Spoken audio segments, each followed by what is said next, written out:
Pražák alebo pražský typ bytu Košičania veľmi dobre poznajú, pretože ho veľmi vyhľadávajú, a to hlavne kvôli výhodám, ako je napríklad zmena dispozícií podľa seba, ako chcete, veľký 6-metrový balkón a rôzne iné. Volám sa Michael Moroz a dnes so spoločnosťou Equilibrio Real vám predstavujeme tento trojizbový byt na Rosnej ulici nedaleko Auparku a centra. Pôvodne tento trojizbový byt bol štvorizbovým, ale majitelia si ho zmenili podľa svojich potrieb, ale ak vy budete potrebovať trošku väčší, tak priestoru je tu dosť, viete si tu urobiť navyše štvrtú izbu.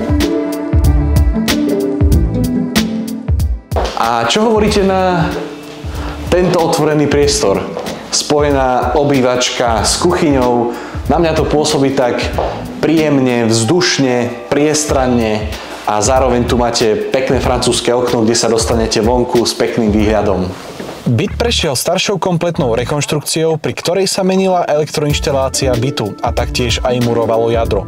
To, že bola kvalitná, o tom svedčí aktuálny stav bytu. V peknom stave, zariadený a pripravený pre nových majiteľov.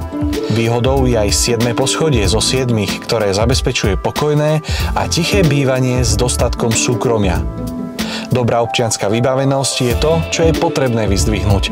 Totiž všetko potrebné máte do 5 minút pešo.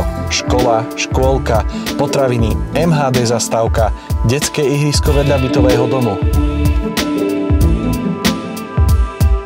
Ak cítite, že toto by mohla byť tá správna príležitosť pre vás, neváhajte ma kontaktovať a dohodneme si obhliadku.